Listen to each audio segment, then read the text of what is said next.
Hey everybody, Ben here.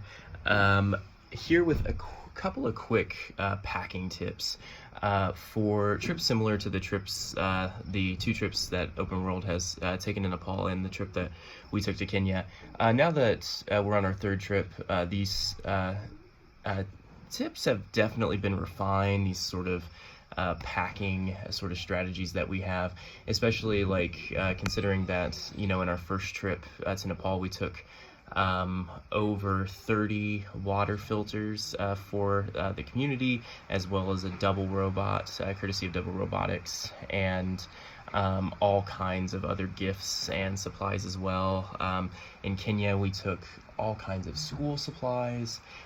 We took 8 iPads. We also took 30 water filters, and with this trip we took 12 iPads, as well as school supplies, candy, and I think over 100 Day for Girls kits. So in order to be able to get just that sheer amount of material through international travel, there's just a few strategies that make life much easier as the power just comes back on.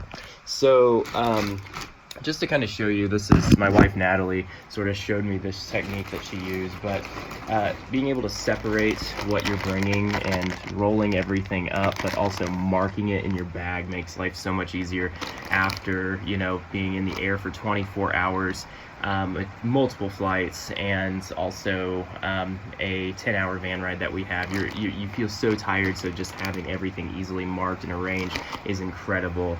Shout out to Nat there. Also bringing plastic bags like that to put your dirty clothing. When you're in 100-degree heat for an entire day, you definitely don't want to be mixing your dirty clothing with your clean clothing.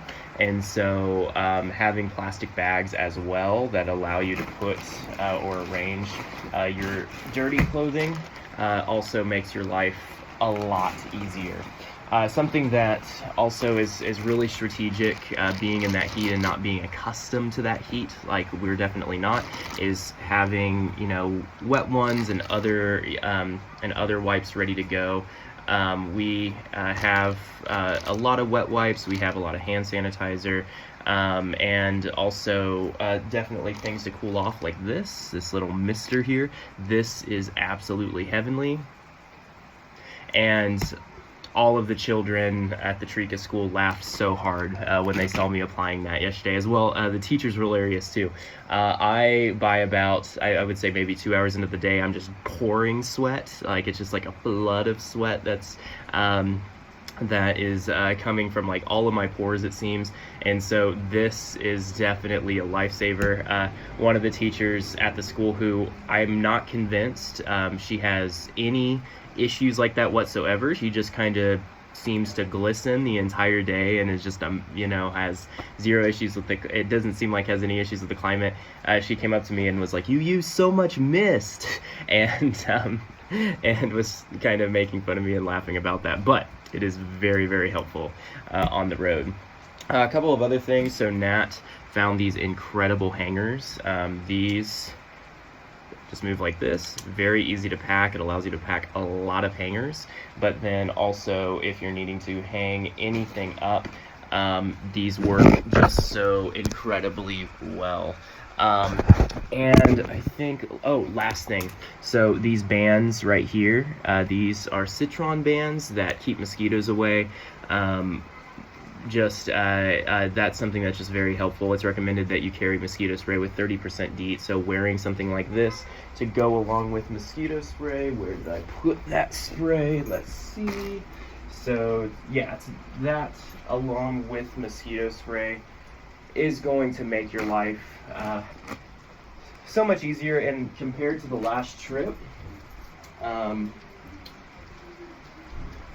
the last time, it was right beside me. The last time I was in Nepal, I just got eaten up and bit up. This combined with this spray right here with 30% DEET, I have not been bit by a single mosquito in the 3 days that I've been here so far. Anyway, to be completely honest, these packing tips are just as much for future Ben and maybe future Nat if we're on the road, but I would say this trip was definitely the most efficiently we've ever packed, and it's definitely the most I've ever been organized taking a trip like this. And it's been pretty incredible, and something that's been very helpful too is that the Nepali family we're staying with has put a fan in our room. Always make sure that we have enough water, always make sure that we basically have everything we need, and that's something that we're so incredibly thankful for.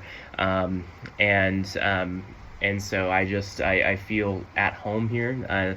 Nepal was one of the first places I ever felt at home, and it's amazing to really feel like I'm back at home. But anyway, these are just some packing tips for a road trip like this, and I thank everyone for your time.